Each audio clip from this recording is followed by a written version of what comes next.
முஸ்லிம் வாரம் பார்க்க தற்போது இணையதளத்தில் பதிவு செய்யலாம். www.kathijanika.com. Mobile number 9566065113. வாட்ஸ்அப் மற்றும் போட்டிம் இதே நம்பரில் தொடர்பு கொள்ளலாம். யுனைடெட் அரப் எமிரேட்ஸில் வசிப்பவர்கள் நேரடியாக போட்டிமில் பதிவு செய்யலாம்.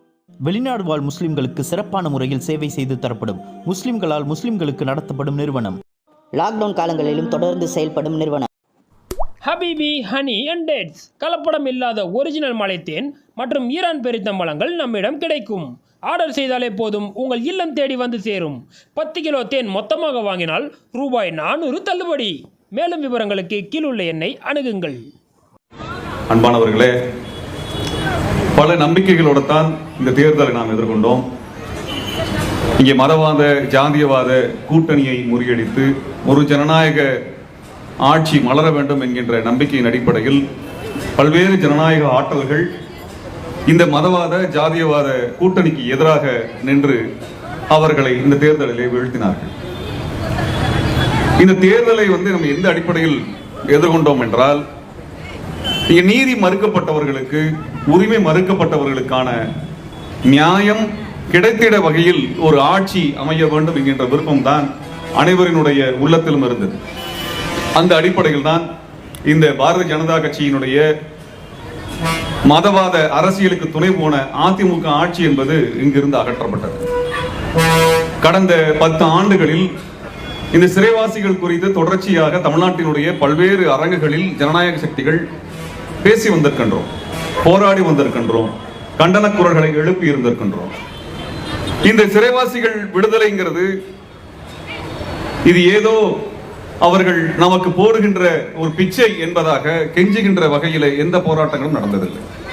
ஏனென்றால் நாம் அரசியல் சாசனத்துக்கு உட்பட்டு, அரசியல் சாசனத்தில் என்ன உரிமைகள் கொடுக்கப்பட்டிருக்கிறதோ, உச்ச நீதிமன்றத்தில் உயர் நீதிமன்றத்தில் என்ன வகையான தீர்ப்புகள் கொடுக்கப்பட்டிருக்கிறதோ அந்த வகையில் இந்த கோரிக்கைகள் எழுப்பப்பட்டன. அந்த வகையில் மக்கள் வீதிகளிலே திரண்டு நின்று கோரிக்கைகளை முன்னெடுத்தார்கள். சிறைவாசிகளினுடைய வாழ்க்கை என்பது மிக கொடுமையானது. நான் மிக குறுகிய காலம் தான் சிறையில் இருந்திருக்கின்றேன்.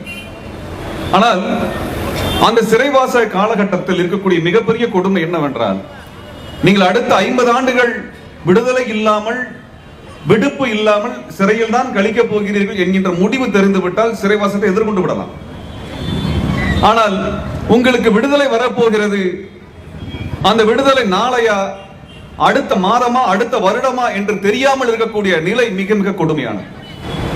அந்த இடத்தில் தான் ஒரு மனிதனாக அவன் எதிர்கொள்ளக்கூடிய உளவியல் சிக்கல்களை புரிந்து கொள்ள வேண்டிய இடத்திலே ஆட்சியாளர்கள் இருக்கிறார்கள். இன்றேனும் ஒரு நாள் நாம் விடுதலை செய்யப்பட்டு விடுவோம் என்கின்ற நம்பிக்கை அவனுக்கு கொடுத்து விட்டு 10 ஆண்டுகளாக தட்டி கழிக்கக்கூடிய ஒரு அரசியல் செயல்பாடு என்பது நேர்மையானது அல்ல, மனிதத்தன்மையானது அல்ல. சிறையில் இருக்கிறவங்களுக்கான ஒரே நம்பிக்கை, ஒரே எதிர்பார்ப்பு என்ன? விடுதலையாகி தன் குடும்பத்தோடு மகிழ்ச்சியாக இருக்க வேண்டும். அப்படியான வாழ்க்கையில் உணவு இருக்கிறதா, வேலை இருக்கிறதா, அல்லது வறுமை இருக்கிறதா என்பதை பற்றி கவலை இல்லை. விடுதலை என்பதுதான் உலகத்தினுடைய அதி உன்னதமான உணர்வு. அந்த உணர்வில் விளையாடுவதற்கு எந்த அரசியல் அதிகாரத்திற்கும் உரிமை கிடையாது, எதற்கும் கிடையாது. நான் கிட்டத்தட்ட 4 சிறைகளில் இருந்திருக்கின்றேன். அங்கே பல சிறைவாசிகளை சந்தித்த பொழுதெல்லாம் அவர்கள் பேசுகின்ற ஒற்றை வார்த்தை, நாங்கள் இத்தனை ஆண்டுகாலம் சிறையில் இருந்திருக்கின்றோம், நன்னடத்தையோடு இருந்திருக்கின்றோம், நான் இந்த மரத்தை வளர்த்திருக்கின்றேன், நான் இந்த கல்வியை தொடர்ந்திருக்கின்றேன், நான் இந்த சிறைவாசிகளுக்கு உதவி இருக்கின்றேன், இத்தனை நல்ல விடயங்களை செய்திருக்கின்றேன், இதை வைத்தாவது என்னை விடுதலை செய்து விடுவார்களா என்று ஒவ்வொரு சிறைவாசியும் கேட்பார். அப்படியானால் இந்த அரசு புரிந்து கொள்ள வேண்டிய விஷயம் என்ன? இந்த சிறைக்குள் இந்த சமுதாயத்தில் வாழ்வதற்கு தன்னை தயார்படுத்திக் கொண்டுவிட்ட ஒருவனை இதற்கு மேலும் நாம் தண்டிக்க கூடாது என்ற ஒரு நிலை அரசுக்கு வர வேண்டும். இல்லை என்றால் அரசுதான் குற்றவாளி, சிறைவாசி அல்ல. இங்க இருப்பது என்னவென்றால், சிறைக்குள் சென்ற ஒருவனை அவன் செய்த குற்றத்தின் அடிப்படையில் விசாரித்து வழக்கு நடத்தி தீர்ப்பு கொடுத்த பிறகு மறுபடியும் ஒரு விசாரணையை நடத்துகிறார்கள் பொதுவெளியிலே. அதைத்தான் நாம் வன்மையாக கண்டிக்கின்றோம். நீதிமன்றத்தில் தான் விசாரணை நடந்தது, அங்கேதான் தண்டனையை முடிவு செய்தார்கள். அந்த தண்டனையின் அடிப்படையில் தண்டிக்கப்பட்ட ஒருவன், அந்த தண்டனை காலத்தை கடந்து சிறையில் இருக்கக்கூடிய ஒருவனுடைய நீதியை மறுப்பது ஒரு ஜனநாயக ஆட்சி கிடையாது. ஆனா என்ன சொல்றாங்க, 30 ஆண்டுகள் 20 ஆண்டுகள் கடந்ததுக்கு பின்னாடியும் உங்க வழக்கினுடைய தன்மையை எடுத்து வச்சுட்டு பேசுறாங்க. நீங்கள் கடந்த காலத்தில் நீங்கள் செய்த அல்லது உங்கள் மீது சுமர்த்தப்பட்ட ஒரு குற்றத்தின் அடிப்படையிலேயே வாழ்நாள் முழுவதுமே நீங்க முத்திரை குத்தப்படுவீர்கள் என்றால் அது எப்படி ஜனநாயகம்? அது ஒரு டிஸ்கிரிமினேஷன் என்று சொல்லக்கூடிய வார்த்தையின் கீழ் வந்து விடாதா? ஒருவருடைய வாழ்நாள் முழுவதும் முத்திரை குத்துவது என்பது எப்படி நேர்மையான அரசியலாக இருந்து விட முடியும்? அப்படி பார்த்துட்டோம்னா ஒவ்வொரு ஆட்சியாளரும் 5 ஆண்டு முடித்ததற்கு பிறகு கடந்த 40-50 ஆண்டுகள் 5 வருஷத்துக்கு ஒரு முறை உங்களது ஆட்சி தூக்கி எறியப்பட்டு வேறொரு ஆட்சி வந்திருக்கிறது. காரணம், நீங்கள் செய்த ஆட்சியில் நடத்திய தவறுகளின் அடிப்படையில் உங்கள் ஆட்சி அகற்றப்பட்டிருக்கிறது என்று சொல்லிதான் அடுத்த கட்சி ஆட்சிக்கு வருகிறது. என்றால் 30-40 ஆண்டுகளாக 30 ஆண்டுகளுக்கு முன்பு நீங்கள் செய்த குற்றங்கள், 20 ஆண்டுகளுக்கு முன்பு நீங்கள் நடத்திய குற்றங்கள் என்கின்ற அடிப்படையில் இன்றும் நாம் பேசுவதற்கு அனுமதி இருக்கிறதா? அது ஜனநாயகமானதாக மாறிவிடுகிறதா? ஒரு அரசியல் கட்சி அரசியல் ரீதியாக திரட்டப்பட்ட ஒரு மக்கள் குழுவின் மீது கேள்வி எழுப்பும் பொழுதே இதற்கான பதில் வருகிறது. அப்படி என்றால் எந்தவித பாதுகாப்பும் இல்லாமல் இருக்கக்கூடிய ஒரு தனி மனிதன், அவன் மீது சுமத்தப்படுகின்ற குற்றம், அதை நடத்துகின்ற ஒரு அரசு, அந்த குற்றவாளி இஸ்லாமியனாக இருந்தால் ஒட்டுமொத்த சமூகமும் அவர்களை பார்ப்பதும், அந்த ஒட்டுமொத்த அரசும் அவனை எதிர்கொள்வதும், ஒட்டுமொத்த அதிகார வர்க்கமும் அவர்களை பிரித்து பார்ப்பதுமான ஒரு சூழலில் ஒரு குடும்பம், ஒரு இஸ்லாமிய குடும்பம் தனித்து எப்படி எதிர்கொண்டு விட முடியும்? எப்படி முடியும்? இந்த இடத்தில் இருந்துதான் இந்த அநீதியை பேச வேண்டியது இருக்கிறது.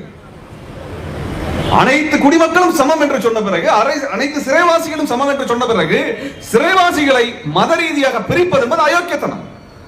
அது அயோக்கியத்தனம். அப்ப உங்களுக்கு உள்நோக்கம் இருக்கிறது என்பதை அம்பலமாகிறது. அப்ப சிறைவாசிகளுக்கு நீங்கள் தண்டனை கொடுக்கும் பொழுது இதையெல்லாம் கணக்கில் எடுத்துக்கொண்டுதான் தண்டனை தருகிறீர்களா? ஒரு வழக்கு நடக்கும் பொழுது இதையெல்லாம் கணக்கில் எடுத்துக்கொண்டுதான் வழக்கு நடத்துகிறீர்களா? என்றால் இந்த நாட்டிலே சட்டம் அனைவருக்கும் சமம், நீதி அனைவருக்கும் சமம் என்று சொல்லுவது உண்மையா பொய்யா? அதுதான் கேட்க விரும்புகிறோம். நாங்கள் நீதி கேட்க வந்திருக்கின்றோம்.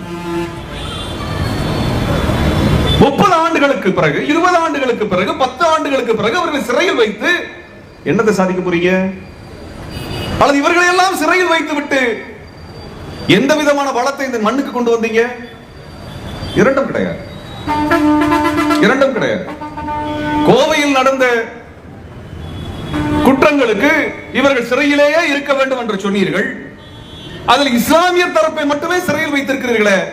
இந்த சம்பவம் நடப்பதற்கு சில மாதங்களுக்கு முன்பு கோவை நகரிலே இஸ்லாமியர்கள் படுகொலை செய்யப்பட்டார்களே, அவர்கள் கடைகள், வணிக தளங்கள் சூறையாடப்பட்டதே, அதற்கு யார் கைது செய்து, எந்த சிறையிலே, எந்த சிறைவாசி, எந்த இந்துத்துவ மதவாதி அந்த சிறைவாசத்தை அனுபவித்துக் கொண்டிருக்கின்றான்? பட்டியல் தேவை. பட்டியல் தேவை. உங்களது சட்டம், உங்களது நீதிமுறை என்பது நேர்மையானது, பாரபட்சமற்றது என்று சொன்னால், நீங்கள் ஜனநாயகவாதி என்று சொன்னால், இங்கே நடந்த சம்பவத்திற்கு இத்தனை ஆண்டு காலம் இவர்கள் சிறையில் இருப்பது நியாயம் என்று சொன்னால், அதே போன்ற ஒரு சம்பவத்தை செய்த அதை இந்துத்துவவாதிகளினுடைய பட்டியல் எங்கே? அவர்கள் எந்த சிறையில் இருக்கிறார்கள்? எந்த சிறையில் இருக்கிறார்கள்? ஆக ஒரு தரப்பை மட்டும் சிறையிலே நீங்கள் தண்டனை கொடுத்து விட்டு அந்த சிறைவாசி 20 ஆண்டுகளுக்கு பிறகு நீதி வேண்டும் என்று கேட்டால் மத அடிப்படையில் தான் இவர் விடுதலையை பரிசீலிக்க முடியும் என்றால், இந்த சம்பவம் நடப்பதற்கு காரணமாக இருந்த அந்த கோவை கலவரத்தை நடத்திய இந்துத்துவவாதிகளை ஏன் சிறையில் அடைக்கவில்லை? ஏன் அடைக்கவில்லை? அப்பொழுது உங்கள் ஆட்சிதான் நடந்தது. இத்தனை ஆண்டு காலம் அந்த கும்பலை நீங்கள் வெளியில் விட்டதால் தானே அதற்கு பிறகும் கூட கோவையிலே கலவரம், சசிகுமார் என்கின்ற ஒருவனுடைய கொலையை முன்வைத்து அவர்கள் அந்த நகரை சூறையாடினார்கள். அப்ப கோட்டை விட்டனது யாரு? உங்களுடைய நீதி பரிபாலனம். ஒரு வன்முறை கும்பலின் மீது நடவடிக்கை எடுப்பதற்கு துணிச்சல் இல்லாத உங்கள் அரசியல் தான் அந்த நகரை இவ்வளவு சிக்கலுக்கு உள்ளாக்கி இருக்கிறதே ஒழிய இஸ்லாமியர்களால் அல்ல. நான் அந்த நகரத்தை சார்ந்தவன். நான் அந்த நகரத்தை சார்ந்தவன். இந்த கலவரம் யாரால் உருவாக்கப்பட்டது, யாருடைய நலனுக்காக உருவாக்கப்பட்டது என்பதை ஒட்டுமொத்த கோவை நகரவாசிகள் அறிவார்கள். அந்த நகரத்தில் இருக்கக்கூடிய தமிழர்களுடைய வணிகம் எல்லாம் அப்புறப்படுத்தப்பட்டது. அண்ணன் தம்பிகளாக பழகிக் கொண்டிருந்த அந்த தமிழர்கள் மத ரீதியாக பிரிக்கப்பட்ட கும்பல், அந்த அவர்களை பிரித்த கும்பல் இன்றைக்கு அந்த வணிக தளத்தை கைப்பற்றி இருக்கிறது. ஆக நாங்கள் இந்த மண்ணிலே யாரையும் இஸ்லாமியர் என்றோ கிறிஸ்தவர் என்றோ இவர்கள் அல்லாத தமிழர் என்றோ பிரித்து பார்க்கவில்லை. அனைவரையும் தமிழர்கள் என்றுதான் நாங்கள் பார்க்கின்றோம். அந்த அடிப்படையில் இவர்களுக்கு நீதி என்பது எங்களது பிறப்புரிமை. அந்த உரிமையை இந்த அரசு வழங்கியாக வேண்டும். ஏனென்றால் 1997 நடந்த கலவரத்தின் பொழுது அந்த கலவரத்தை செய்த அந்த இந்துத்துவ மதவெறி கூட்டம் கைது செய்யப்படாமல், உங்கள் அரசினால் கைது செய்யப்படாமல் விடுவிக்கப்பட்டதால் அந்த நகரம் தொடர்ச்சியாக பாதிப்புக்குள்ளானது மட்டுமல்ல, ஒரு தரப்பு மட்டும் இன்றைக்கு சிறையில் இருக்கிறது. ஒரு தரப்பு மட்டும் சிறையில் இருக்கிறது. அந்த சிறையில் இருக்கக்கூடிய தரப்பை நீங்கள் மத ரீதியாக நாங்கள் இன்றும் சிறையில் வைப்போம் என்று சொன்னால் அது ஏற்புடையதல்ல. அது பெரியாரியத்துக்கு ஏற்புடையதல்ல. அது திராவிட கொள்கைக்கு உடன்பாடானது அல்ல. அது ஜனநாயகமானது அல்ல. மாநில சுயாட்சி என்பது என்ன? ஒன்றிய அரசை கேள்வி கேட்பதும் ஒன்றிய அரசில் இருந்து அதிகாரத்தை மாநிலத்திற்கு வென்றெடுப்பது என்பது மட்டுமல்ல. ஒன்றிய அரசின் கொள்கை இந்த மண்ணின் மக்களுக்கு விரோதமாக இருந்தால் இந்த மண்ணின் மக்களை பாதுகாப்பதற்காக ஒன்றிய அரசை துணிச்சலாக கேள்வி கேட்பதுதான் மாநில சுயாட்சி, மாநில உரிமை. அதானே இந்த இஸ்லாமிய சிறைவாசிகளை விடுதலை செய்ய வேண்டாம் என்று தடுப்பது எது? இந்துத்துவ கும்பல்கள் தானே. டெல்லியில் இருக்கக்கூடிய ஒன்றிய அரசினுடைய அந்த கொள்கை வகுப்பாளர்கள் தானே. அவர்களை நோக்கி கேள்வி எழுப்ப வேண்டிய பொறுப்பு உங்களுக்கு இருக்கிறது. ஏனென்றால் அந்த அடிப்படையில் நான் தேர்தலை எதிர்கொண்டீர்கள். அந்த அடிப்படையில் தான் இங்குள்ள மக்கள் தேர்தலில் உங்களுக்கு வாக்களித்தார்கள், வாக்கு கொடுத்திருக்கிறீர்கள். அந்த வாக்கை நீங்கள் எந்த காலத்திலும் பொய்யாக்கி விடாதீர்கள். உங்களுக்கு பின்னால் எந்த இந்துத்துவ சக்தியும் அணிதிரண்டு வராது. ஆட்சியாளர்களே, உங்களை தேர்தலில் பாதுகாக்க போவது இந்துத்துவ ஆற்றல்கள் அல்ல, இந்துத்துவ மதவாத சக்திகள் அல்ல, பார்ப்பனிய ஆற்றல்கள் அல்ல, ஜாதி வரி கும்பல்கள் அல்ல.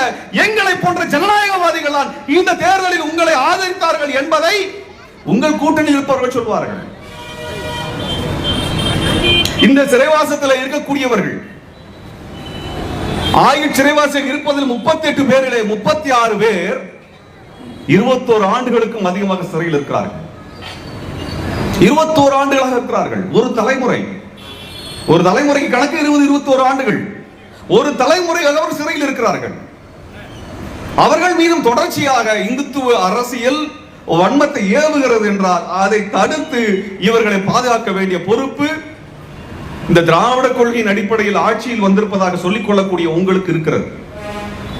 அதை தள்ளி போடாதீர்கள், நீதியை தள்ளி போடாதீர்கள், ஒதுக்கி வைக்காதீர்கள்.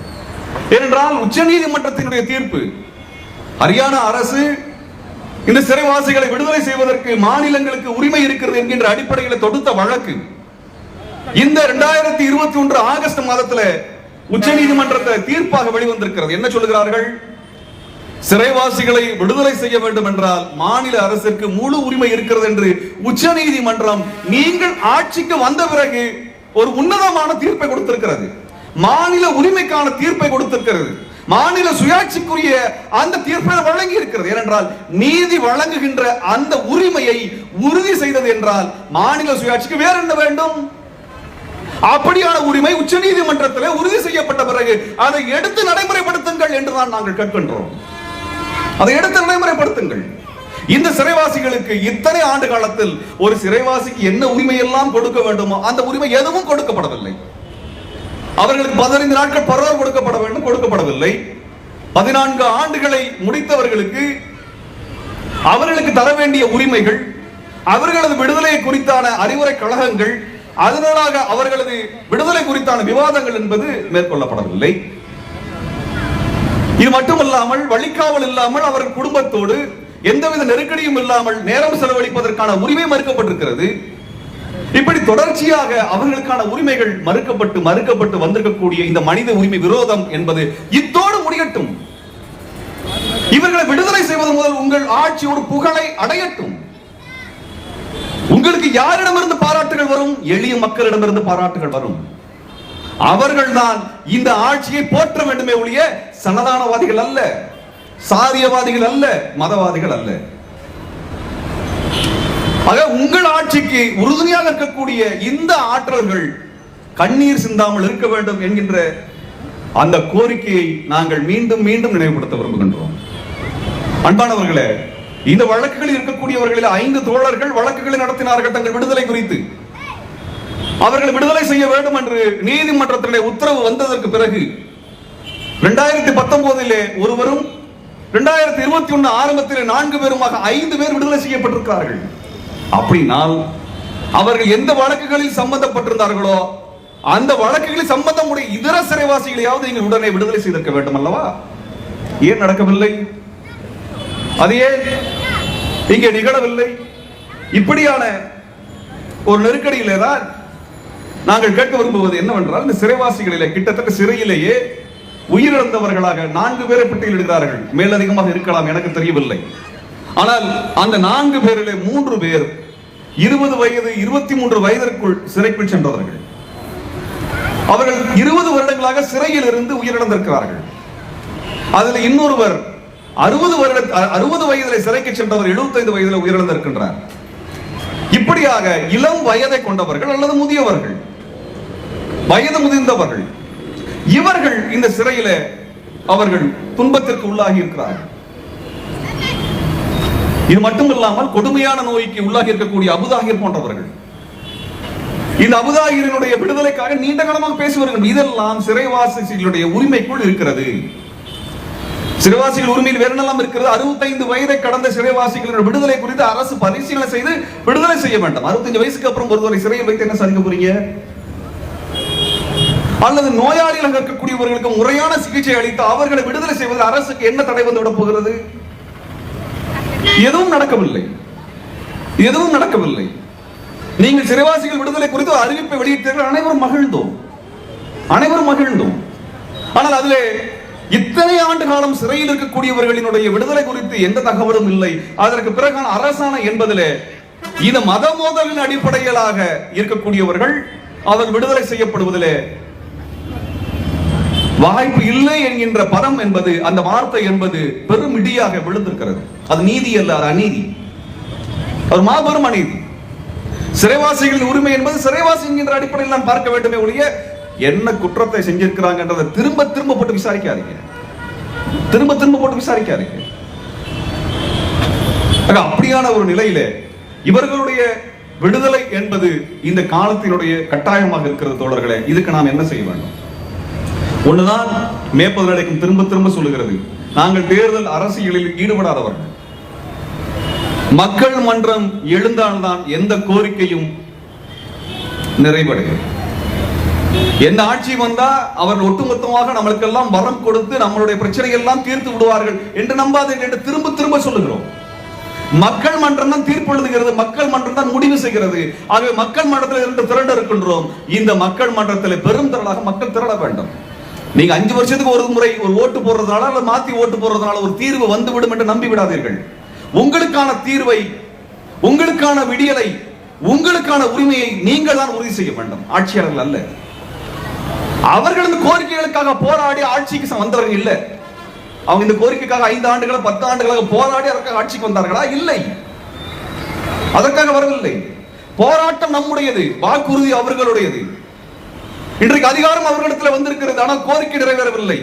காரணம், நம்மை எல்லாம் ஒரு ஆற்றலாக அவர்கள் கணக்கில் எடுத்துக் கொள்ளாமல் போய்விட்டார்களோ என்கின்ற கவலையிலே தான் இதை எதிர்கொள்ள வேண்டியிருக்கிறது. ஆட்சியாளர்களுக்கு திரும்ப திரும்ப ஒன்றை நாம் சொல்ல வேண்டியிருக்கிறது, மக்கள் ஆற்றலை யாராலும் தடுக்க முடியாது, மக்கள் எழுச்சியை எவராலும் தடுத்து விட முடியாது. 21 ஆண்டுகள் கடந்த பிறகு, 30 ஆண்டுகளை கடந்து கொண்டிருக்கும் பொழுது, அல்லது 10 ஆண்டுகளை கடந்தும் கூட நீங்கள் விடுதலை என்பதை மறுப்பதில் இவ்வளவு உறுதியாக இருக்கிறீர்கள் என்றால் இவர்களை விடுதலை செய்வதில் நாங்கள் உங்களை விட 2 மடங்கு உறுதியாக இருக்கின்றோம். 2 மடங்கு உறுதியாக இருக்கின்றோம். அதை எந்த இடத்திலும் எங்களை விட்டுக் கொடுத்து விட முடியாது. ஏனால் எனக்கு முன்பு பேசிய சகோதரிகளினுடைய துயரம் வலிமை மிக்கது, மிக வலிமையானது. ஒரு சாமானிய குடும்பத்தினுடைய, ஒரு தாய்மாரினுடைய கண்ணீர் பேரரசுகளை வீழ்த்தும் வலிமை கொண்டது. பேரரசுகளை வீழ்த்தும். அது அல்லல் பற்று ஆற்றாது அழுத கண்ணீர் என்று சொல்லுகின்ற வார்த்தை சாதாரண சாமானிய வார்த்தை அல்ல.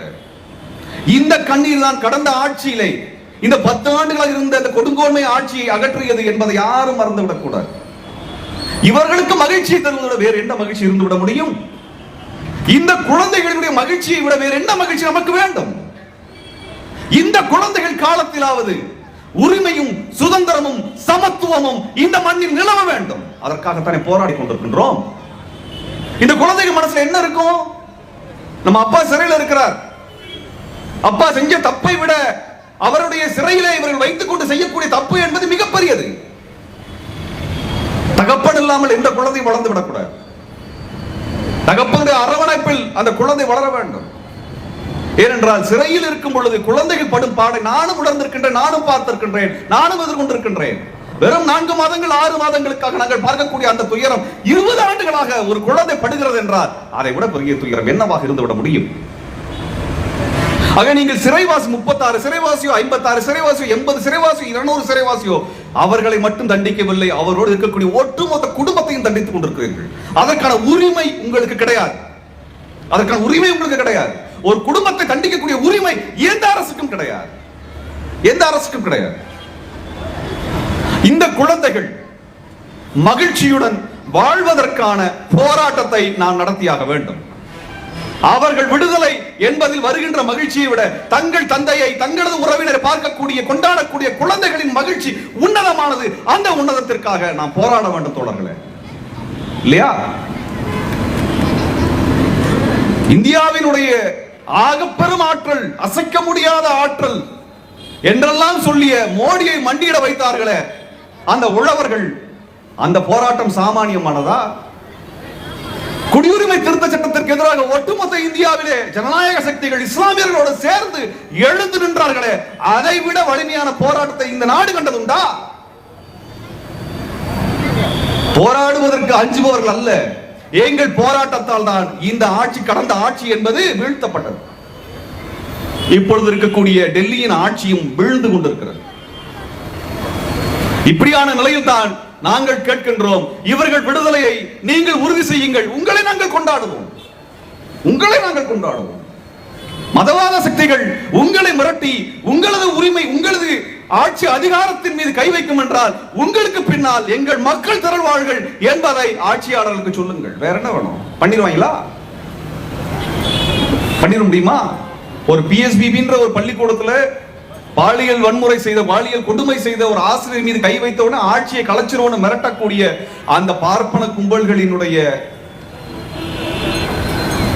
அந்த அதிகாரத்திமிர் இனிமேல் செல்லுபடியாக, அந்த அதிகாரத்திமிர் செல்லுபடியாக. இப்படியான ஒரு அதிகாரத்திமிரை வைத்துக் கொண்டுதான் இங்கே ஆட்சியாளர்களை கட்டுப்படுத்துவார்கள், கட்டுப்படுத்த முடியும் என்று நம்புகிறார்கள். அப்படியான ஒரு நம்பிக்கைக்கு இந்த திராவிட முன்னேற்ற கழக ஆட்சி என்பது இடம் கொடுத்து விடக் கூடாது என்று நாங்கள் கோரிக்கை வைக்கின்றோம். நீங்கள் கமிஷன் போட்டிருக்கிறீர்கள், வரவேற்கின்றோம். ஆனால் எத்தனை காலத்திற்குள் இதை முடிக்கப் போகிறீர்கள்? அது எங்களுக்கு தேவை. எல்லாவற்றுக்கும் ஒரு வரையறை தேவை. எத்தனை காலத்திற்குள் இதற்கான தீர்வை தரப்போகிறீர்கள்? நீங்கள் ஆட்சிக்கு வந்து 7 மாதங்களாக போகிறது. 7 மாதங்கள் முடிந்து அடுத்த ஆண்டு வரப்போகிறது. இந்த வரும் ஆண்டில் எங்களுக்கான தீர்வு எப்பொழுது கிடைக்கும் என்பதை இந்த ஆட்சியாளர்கள் சொல்ல வேண்டும். இல்லை என்றால் வெறும் கமிஷன்களில் எங்களுக்கு நம்பிக்கை இல்லை.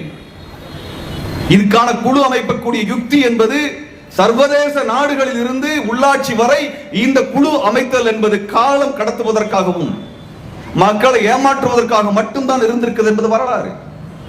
இந்த கமிஷன்கள், இந்த நீதிக்குரிய கமிஷன்கள், விசாரணைக்கான கமிஷன்களில் இருந்து என்ன நீதி கிடைத்தது என்பதை நாம் பார்த்திருக்கின்றோம். ஆக இதற்கென்ற ஒரு நாள் புரியுங்கள். அந்த நாளின் அடிப்படையில், அந்த எல்லையின் அடிப்படையில் நீதியை பற்றி பேசுவோம். அன்பானவர்களே, இவர்களது விடுதலையை வென்றெடுக்கின்ற பொறுப்பு சிறைவாசிகள் குடும்பத்தின் தலையில் சுமத்துவது என்பது அநீதியானது. அந்த குடும்பத்திற்கு துணையாக நாமெல்லாம் நிற்க வேண்டும்.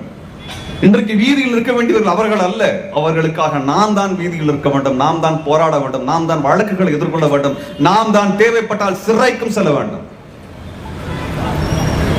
ஆகவே இவர்களுடைய உரிமை என்பது ஏதோ சிறைவாசிகளை விடுதலை செய்யறதுக்காக மட்டும் இல்லை, இந்த மண்ணில் சாதி மதம் என்பதற்கு அப்பாற்பட்டு தமிழனுக்கு நீதி கிடைக்கும் என்கின்ற அரசியலை எழுதி முடிக்க வேண்டும். அதற்காகத்தான் இவர்கள் விடுதலை நாம் பேசுகின்றோம். இந்த மண் சமூக நீதி மண், இது பெரியார் மண், இது திராவிட மண் என்றால் இவர்கள் விடுதலை உறுதி செய்யப்பட வேண்டும் என்பதுதான் எங்களது கோரிக்கை. ஆகவே அன்பானவர்களே, இதற்குரிய போராட்டத்தை தமிழ்நாடு முழுவதும் ஜனநாயக ரீதியிலே, அமைதி வழியிலே இந்த கோரிக்கையை மக்களுக்கு கொண்டு செல்கின்ற போராட்டத்தை நாம் முன்னெடுப்போம். எங்கு அழைத்தாலும் மே 17 இயக்கம் உங்களோடு தோளோடு தோள் நிற்கும் என்பதை இந்த மட்டத்தில் நான் சொல்லிக்கொள்ள விரும்புகின்றேன். அதற்கு அங்கே துணை வழக்குகள் வந்தாலும் அதை எதிர்கொள்வதற்கு நாங்கள் அணியமாக இருக்கின்றோம். நாங்கள் மக்களை நம்புகின்றோம், கட்சிகளை